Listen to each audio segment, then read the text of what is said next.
इतना जबरदस्त बन के तैयार होता है कि अगर आपके बाल गिरते हैं तो बाल गिरना भी बंद हो जाएंगे, नरमो मुलायम भी होंगे, लंबे और घने भी होंगे। अगर आपके उम्र से पहले सफेद होना शुरू हो जाते हैं तो इसके मुसलसल इस्तेमाल से इंशाल्लाह कुदरती तौर पे काले होना शुरू। फायदों से भरपूर जो शैम्पू हम बनाने लगे हैं ना, इसमें सबसे जो पहली चीज है वो आंवले हैं, जो मैंने 50 ग्राम लिए हैं। और यहाँ पे सिकाकाई है, ये भी मैंने 50 ग्राम ली है। और इसके अलावा रेठे हैं, ये भी मैंने 50 ग्राम लिए हैं। और सूखे हुए जो फूल है ना, गुलाब की पत्तियां, वो मैंने 2 टेबल स्पून ली हैं। 1 टेबल स्पून मैंने मेथरे लिए हैं। और यहाँ पे रोजमेरी है मेरे पास, ये मैंने 2 टेबल स्पून लिए हैं। ये जो शैम्पू की आज रेमेडी मैं आप लोगों के साथ शेयर करने वाली हूं ना, ये एक तो आजमाई हुई है, हमारी आजमाई हुई जो रेमेडी है वो मैं शेयर करने लगी। और दूसरा, आप लोगों के कमेंट बहुत ज्यादा आ रहे थे कि बालों के बारे में कुछ बताया जाए, इसलिए मैं शेयर करने वाली हूँ। मैं अपनी बच्चियों के लिए बनाने लगी थी तो सोचा आप लोगों से भी शेयर कर दी जाए। अब थोड़ा सा पानी लेना, इस पानी का मैंने कोई नाप नहीं लिया। इन तीनों चीजों को जो है ना वो इसके अंदर डालना है और इनको पहले हमने धोना है, क्योंकि जितनी मर्जी अच्छी क्वालिटी का ले लेना ये सारी चीजें हम, फिर भी इनके अंदर डस्ट बहुत ज्यादा होती है। और अगर हम उसी तरह इन्हें भिगो देंगे ना तो वो सारी डस्ट बाद में शैम्पू में जाएगी, फिर हमारे बालों में जाएगी। तो इसलिए इनको धोना बहुत जरूरी है। ये देखें पानी का कलर आप। अब इनको जो है ना मैं निकालूंगी एक बर्तन में। इस शैम्पू में जो चीजें भी शामिल की जाएंगी ना, इनकी अलग अलग अफादियत जो है ना वो मेरी बताने की जरूरत नहीं है, क्योंकि माशाल्लाह आप लोग सभी मुझसे ज्यादा बेहतर जानते हैं इन सारी चीजों के फवायद। तो इंशाल्लाह आप देखेंगे कि कितनी सारी चीजें हम इसमें शामिल करेंगे और वो सारी चीजें ही कारआमद होंगी जो हमारे बालों के लिए बहुत अच्छी होंगी। अब दोबारा से इसी बर्तन में मैं पानी ले लूंगी और ये पानी मैं 1 लीटर के करीब ले लूंगी। थोड़ा सा कम ज्यादा होगा तो वो कोई बात नहीं, बाद में हम इसे सेट कर लेंगे।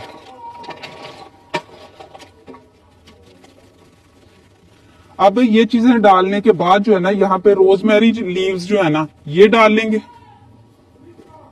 और गुलाब की जो पत्तियां हैं ये भी डाल लेंगे और जो मेथरे हमने रखे हुए हैं ये भी डाल लेंगे। अब ये सारी चीजों को हमने जो है ना पूरी रात के लिए छोड़ देना भीगने के लिए। इन चीजों को सारी रात के लिए मैंने रूम टेम्परेचर पे छोड़ दिया था। अब इनको हम डालेंगे एक कढ़ाई में और कुछ और चीजें भी इसमें हम डालेंगे। यहाँ पे सबसे पहले 3 इंच का एलोवेरा का टुकड़ा था जिसको मैंने इस तरीके से काटा हुआ है। और यहाँ पे मेरे पास है अलसी के बीज, ये मैंने 3 टेबल स्पून लिए हैं। 2 टेबल स्पून कलवंजी है, ये डाल लेंगे। अभी और भी बहुत सी चीजें इसमें जाएंगी, लेकिन उससे पहले हमने इनको जो है ना वो पका लेना है अच्छी तरह से। इसे हम पकने के लिए रख देंगे और 20 से 25 मिनट इस तरीके से हिलाते हुए हमने इनको पका लेना है।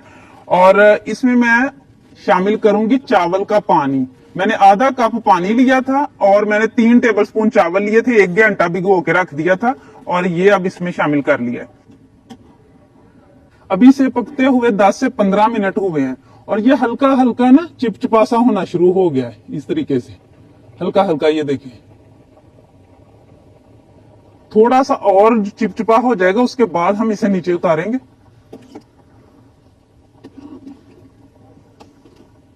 इसे पकते हुए 20-25 मिनट हो चुके हैं। अब इस तरीके से चेक कर लेना और ये देखिए ये लेसदार सा बन चुका है, इसी तरह का होना चाहिए। अब इसे हम नीचे उतार लेंगे और फौरन इसको हमने गरम गरम छान लेना है। ठंडा हो गया तो लेसदार ज्यादा हो जाएगा, छाना नहीं जाएगा। यहाँ पे एक छन्नी मैंने ले ली है, बारीक सी छन्नी लेनी है।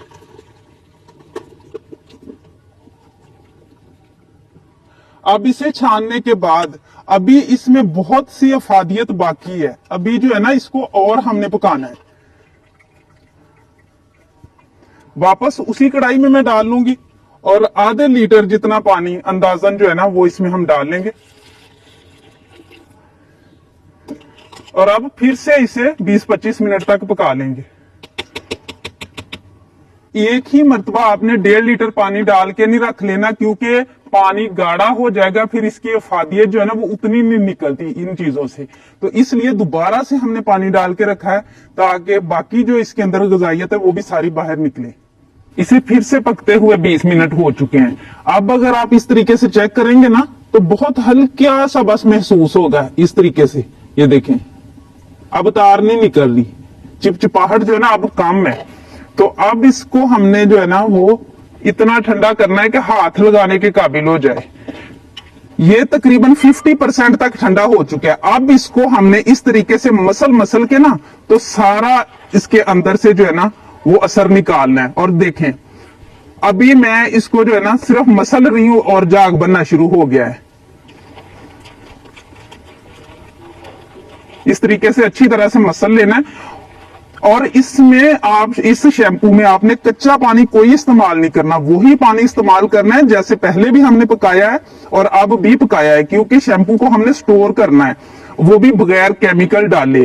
तो अगर आप कच्चा पानी सादा वैसे ही किसी वजह से शामिल करेंगे तो उससे हमारा शैम्पू जो है वो खराब हो सकता है। और माशाल्लाह जाग देखें,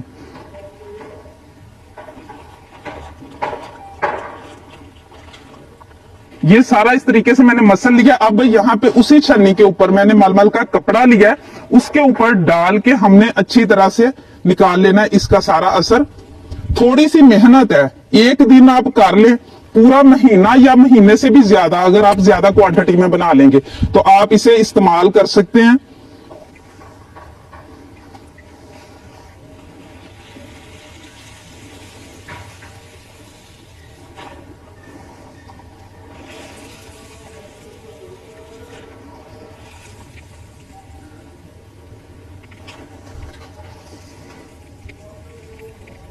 ऐसे ही दबा दबा के इसके अंदर से निकालना है, कोई हमने सादा पानी इसमें शामिल नहीं करना। इस सारे मटेरियल को जो है ना वो मैंने तैयार कर लिया, आप देख सकते हैं।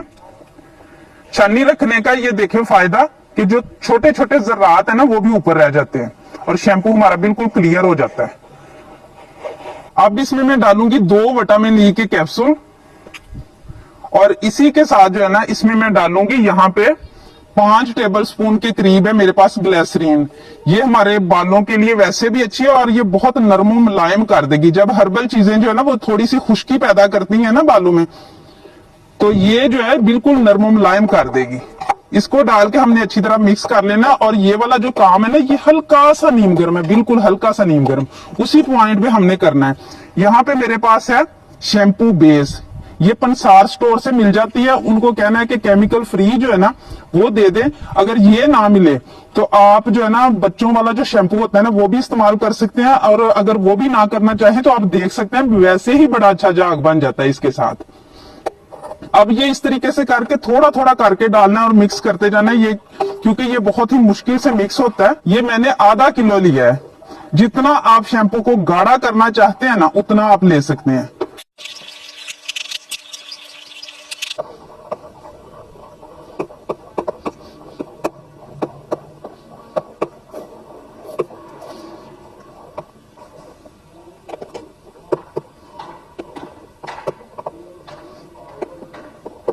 बेस जो है ना वो इसमें मिक्स होने में थोड़ा टाइम लेती है, तो इसलिए हाथ की मदद से भी इस तरीके से आप कर सकते हैं।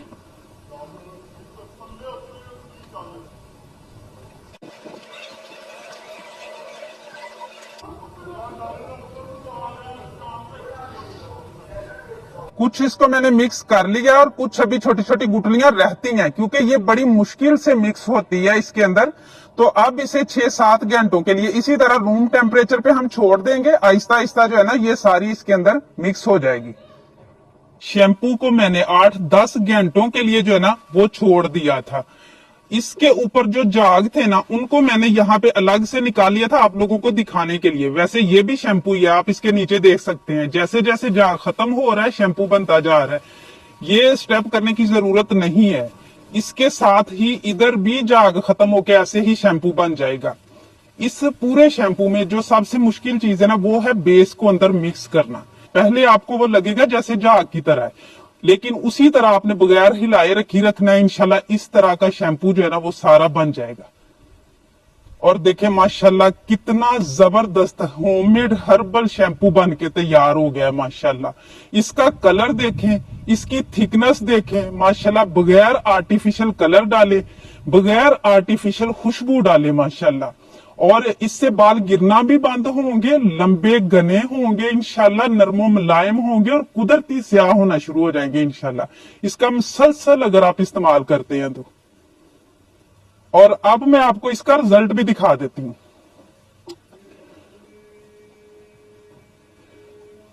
एक मरतबा बनाएं इंशाल्लाह, आपको पता चलेगा कि आपने कोई हर्बल चीज बना के जो है ना अपने बालों को लगाई है। ये देखें माशाल्लाह इसकी थिकनेस।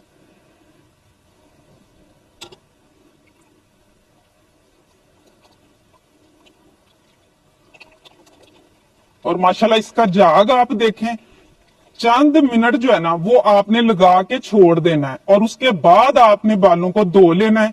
इंशाल्लाह बहुत जल्द आपके बालों से ये झाग निकल जाएगा और बहुत ही आसानी से निकलेगा। बहुत ही माशाल्लाह जबरदस्त रेसिपी है।